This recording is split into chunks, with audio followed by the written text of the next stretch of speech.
froze the frame rate here to show that Poison's still viable. If anything, I think Imbuement got a buff besides the flat damage nerf to everybody. And yeah, 12 million, 12.5. Hey guys, welcome to the channel. I'm Valiant, you can call me Val for short. This is Uber Lilith kill after the patch that a lot of us are hating, the nerf to everybody.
Froze the frame rate here as well, just for evidence. Aspect of disobedience after patch. As you can clearly see, it gives you 30% armor instead of 50%. And the build's exactly the same. The rest of the video is the same. Let me know if you have any thoughts. All I can say is the lucky hit for healing. Yeah, I definitely had a pot a couple times. My lucky hit's not that high though. My normal attacks did feel slightly weaker, but what is it, 25% that they did across the board for everybody? The vulnerable and crit as well, but Poison's killing it.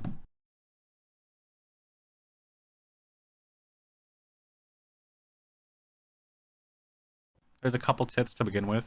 The first tip might seem like basic information, but be sure that your unique gloves, Fist of Fate, have 2 high rolls on the lucky hit chance to immobilize and daze. The higher the rolls, the quicker you will stagger her, and the easier the fight will be. The unique roll on the gloves isn't as important as the 2 rolls above it, but obviously a higher roll is better for you. Second tip that I have is if you are having trouble placing traps at the beginning of phase 2, bring an amulet that has flat cooldown reduction and trap cooldown reduction on it. Swap to that and place traps before the encounter starts. You could even put on your original amulet mid cooldown duration and the time should still stay the same. For example, if it says you have 4 seconds until you can place the next trap, if you swap back to the original amulet, it will stay at 4 seconds. The duration won't increase at all. For our aspects, we are going to be using manglers on the helm. Try to get a perfect roll on this, 45%, every percent will help. Mine's only 39%, but I was testing out all the aspects and swapping them around on the gear. The most necessary stat on the helm is the +4 ranks of poison imbuement. After that, you should prioritize attack speed, cooldown reduction, and the last stat you could go for dexterity for more damage or just maximum life. On the chest, I was using the aspect Noxious Eyes. I didn't really feel any improvement in the damage while using this, but there's really not many options to use here. On the chest, we're going to prioritize Imbuement skill damage, poison damage. You could go for 4 different kinds of damage. After poison and imbuement, the best 2 would probably be plus damage overall or plus damage with dual wielded weapons. You could also go for plus life, Damage reduction, flat dexterity. Obviously, Fist of Fate is a must. Remember better rolls on Immobilize and Daze in a unique aspect. Just like the chest piece, there's not a lot of options for this aspect. We went with Disobedience just to stack armor.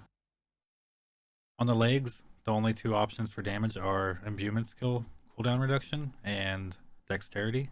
So use this item slot to build your survivability. Dodge chance, maximum life, damage reduction. Just like the legs and the chest, there's not really an aspect that you could put here that helps in this build. I didn't feel a damage increase from these boots, even with the talent points as well, but I kept them on, that there wasn't a better option. For our crossbow, we will be using the aspect of corruption. This one's mandatory as well. Your imbuement skill effects have 80% increased potency against vulnerable enemies. For our crossbow, we're going to need vulnerable damage, critical strike damage, max dexterity, and damage to close enemies. Cher's Conjar, in my opinion, is also a must. He gives us much needed lucky hit and attack speed. The faster we hit, the more lucky hits we get, faster we stagger. For your offhand, I suggest using a sword, and the aspect needed here is going to be Twisting Blades. There's not another spot for it. The best stats for the offhand would be vulnerable damage, critical strike damage, damage to close enemies, and dexterity. For the first ring, we're going to be using Bursting Venoms. This is mandatory. We need to be able to spam our poison imbuement.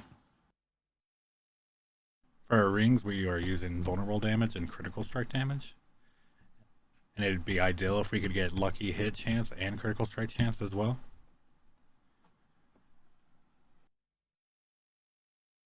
For our second ring, I know it's showing the smiting aspect, but I was testing out all the aspects. I feel like the best aspect to use here would be the inner calm one. You deal 10% increased damage for each second you stand still, up to 30%. This is actually one of the only aspects that I could feel the difference in while testing out the others. Finally, for our amulet, we are going to be using Accelerating aspect. Critical strikes with core skills increase your attack speed by up to 38% for 5 seconds. For the amulet, the main stat we need is +3 ranks of all imbuement skills. And then we could go for cooldown reduction, +% dexterity, and energy cost reduction helps a lot here as well. Other stats you could go for would be any other plus skills. For the skills, Malice Works, Exploit, Trap cooldown reduction. You could also go for plus damage, damage reduction. We don't need movement speed for this build. We're not going to go for imbuement skill cooldown reduction. We're going to rely on the aspect of Bursting Venoms. If this doesn't proc, the cooldown reduction is not going to matter either way. I tried out Manglers on the amulet. You lose out on too much attack speed. I tried out other aspects on that didn't really work out for the build. I feel like the aspects I'm giving you now are the best for this encounter. In the skill tree, we're going to put 1 point of Puncture, Enhanced Puncture, and Fundamental Puncture. We're going to put 5 points into Twisting Blades, Enhanced Twisting Blades, and Improved Twisting Blade. 1 point to Sturdy. Personally, I prefer 2 points into Siphoning Strikes for this boss. For Nightmare Dungeons, I take all 3. 1 point to Shadow Step, and 1 point into Enhanced Shadow Step. 3 points into Weapon Mastery.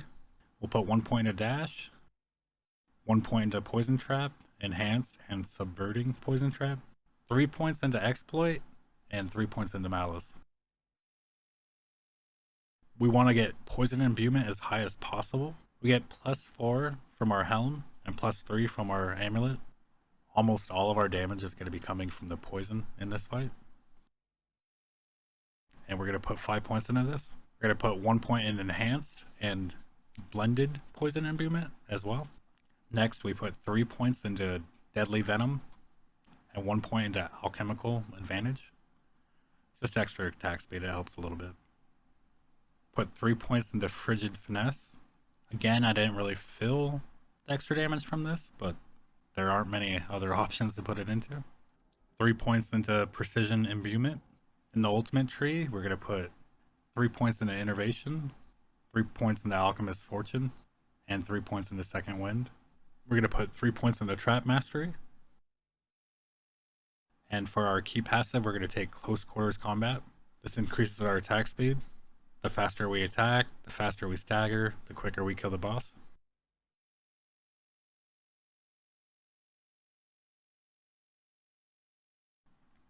On the starting Paragon board, we're going to go to the right, take the damage nodes. And then for our glyph, we are going to be taking Cutthroat and maxing that out. For the next board, we're going to be taking Tricks of the Trade. We are not going for the legendary node. For the glyph, we're going to be using Turf. It's damage to close enemies. We're going to go right and take the Exploit Weakness board and the legendary node, the glyph Exploit. The next Paragon board that we are going to go for is Eldritch Bounty. We are going to be grabbing the legendary node. In this board, we are picking up a lot of non-physical damage to help the poison out. And the glyph will be Combat. And then we're going to make our way out the right and pick up the Cunning Stratagem board. The glyph will be Tracker. This increases our poison damage, and the poison damage effects last 33% longer. And the last board we will be taking is No Witnesses. And the glyph will be Bane. We will be trying to buff this glyph as much as possible because poison damage is what we're focusing on in this build. Other glyphs that could be good for this build would be Versatility. Non-basic and non-core skills deal 15% increased damage. Efficacy. Imbuement skill effects have 20% increased potency. And Canny. It would increase our non-physical damage. And it also has a stacking effect for non-physical damage as well. In my opinion, the only glyph that we could probably replace is Closer. We're not reliant on the Cutthroat skill damage. We're focusing on the poison damage. I know we're also using Combat, but Combat has a chance to restore our energy, which is useful for spamming Poison Imbuement. This is just a quick overview of the Paragon board. The link for the full guide will be listed below. Thank you guys for watching the video. I appreciate it. Any comments or feedback is welcome. See you next time.